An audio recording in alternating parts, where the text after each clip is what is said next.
Okay, fifth graders, we are once again conquering 2 lessons today, Module 2, Lesson 22, and Lesson 23. And our learning goal today is by the end of the lesson today, you should be able to use what you know about place value to again help you divide numbers by 2-digit divisors.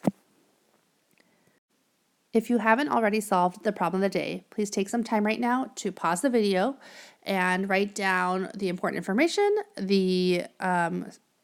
what the question's asking, what the important information, and then also show how you know it. Then unpause it to check your work against mine. So in this problem, we have to basically divide 132 by 16 in order to find out how many pounds there are. And anything left over, the 4, would be still in ounces, right? So 8 pounds and 4 ounces is the answer. Don't forget that this is an opportunity to estimate, then divide, right? And then in order to check our answer, we would have to do 8 times 16, which is 128, plus the remainder, which is 4, which you get 132, which is our whole, right? So that's good. Okay, today we are once again doing estimate, divide, check. The difference is we might have to estimate more than once today, and let me show you why. If I have to set up my problem, my division problem, 590 is living in the house, it's the whole, and 17 is the divisor, it's knocking on the door.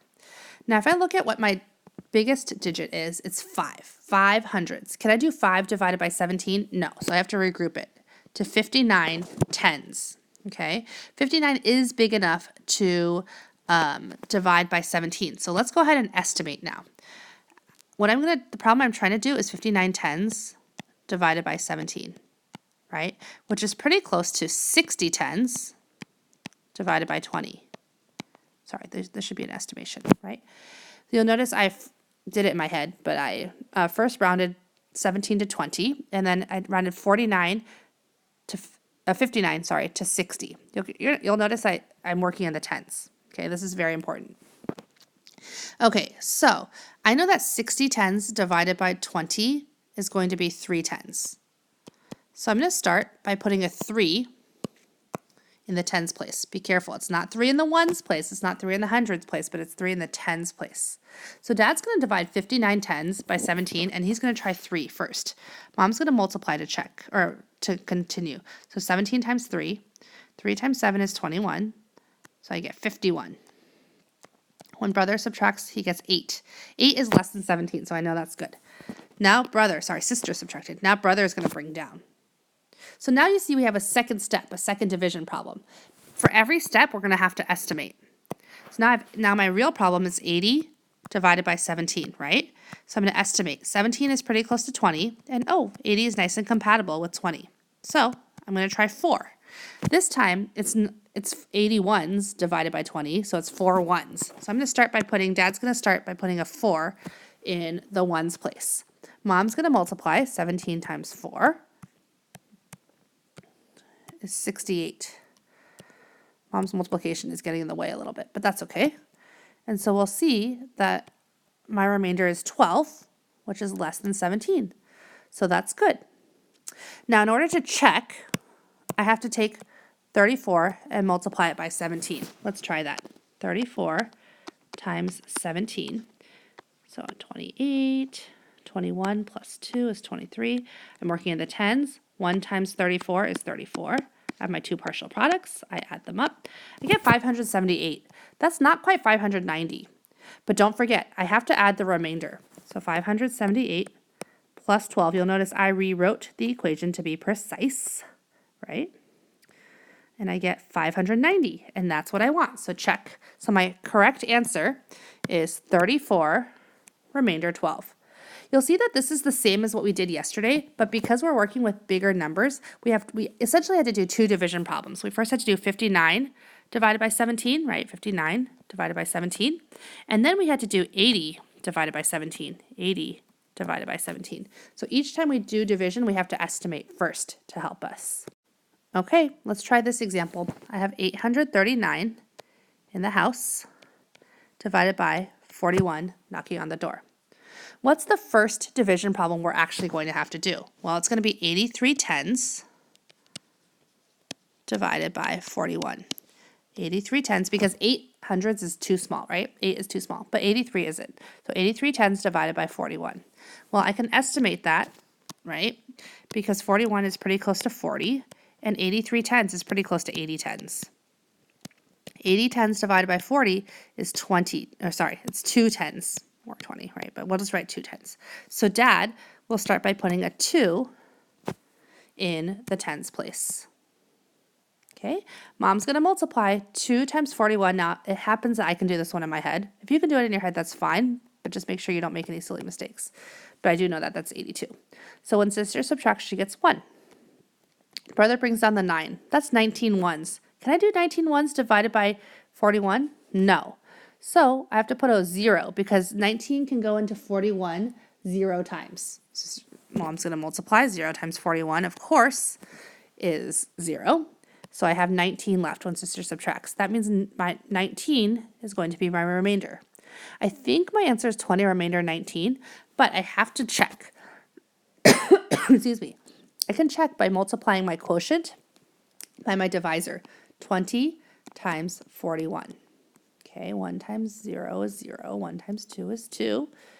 Put a 0. Now I'm working in the tens place. 4 times 0 is 0. 4 times 2 is 8. Add up my partial products. I got 820. That is not my whole. Excuse me. My whole is 839. But don't forget, I have my remainder. I have to take my 820 and add my remainder of 19. And then I do get 839, which is my whole. So that's good. So my answer is 20, remainder 19. Okay, now let's set this one up. My whole is 3,164. The divisor knocking on the door is 45. Let's see here. What would our first division problem be that we have to think about? Well, what I like to do when I do this is to think about looking at one digit at a time. Can I do 3 thousandths divided by 45? No, it's still too small. Let's shift it over. Let's review. Let's regroup. 31 divided by 45? No, still too small. Let's regroup again. 316 divided by 45? Yeah, that is big enough, right? But we have to keep in mind what we know about place value. Is it 316 ones? No, it's 316 tens. So the first real problem we'd be doing is 316 tens divided by 45. So let's estimate. Our divisor is pretty close to, let's just say 50, right? And then our whole then, 316 is pretty close to 300, but don't forget we're working in the tens. That's going to remind us that we have to write Dad's going to try by writing it in the tens, that we're working in the tens, right? So we have to write our quotient in the tens. So 300 divided by 50 is going to be 6 tens, right? So Dad can start by trying with a 6 in the tens place. Now that Dad has multiplied, now that Dad has divided, Mom's going to multiply 45. Let me write it over here so I don't run into the same problem as last time. 45 times 6. 6 times 5 is 30. 6 times 4 is 24, plus 3 is 270. So let's try that. Sister will subtract. 11 minus 7 is 4. I end up with 46. Now, the interesting thing is 46 is bigger than 45. So what does that mean? That means that we could have put one more into each group. So we have to back up. Remember, a lot of this is guess and check. 6 was too small. So we will try the next biggest option, which is 7. Now Mom has to multiply again. Sorry, Mom. 45 times 7 this time. 5 times 7 is 35. 7 times 4 is 28, plus 3, 28, 29, 30, 31. I sometimes count it in my head. And then I get 315 when sister subtracts. Now she gets 1. Brother's going to bring down the 4. So now I have 14 divided by 45. I already know that that's not going to work, right? Because if I have 14 and I want to put them equally into 45 groups, 0 of them can evenly go into 45 groups. So 0 times 45 is, of course, 0. So when sister subtracts, there is 14 left over. So my remainder is 14. As always, to check, I can take my quotient, 70, and multiply it by my divisor, 45. Okay, I can't do that vertically or horizontally, so let me do it vertically. 70 times 45. 5 times 0 is 0. 5 times 7 is 35. Let me put a placeholder 0 because now I'm working in the tens. 4 times 0 is 0. 4 times 7 is 28. If I add up my partial products, I get 3,150. Now that's not what I want yet because I have my remainder, 3,150 plus my remainder, which was 14. I get 3,164. That is my whole. So yes, check. That seems correct. My answer is 70, remainder 14. Now, fifth graders, today because we combined two lessons, you again have problems from both problem sets to do. Then please do your exit ticket and practice on Zern. This work is not hard, but it's complicated. It's complicated because, as you've seen, there's a lot of multiplication and a lot of calculations that go into these questions. So it's really easy to make silly mistakes. So when you do this, always make sure you're checking your work and working neatly so that you keep what you know about place value in mind. Okay, and I really want you to make sure you do this practice because this is an area where a lot of fifth graders sometimes have questions or have confusions. So please make sure you practice. If you need help, please ask me in class.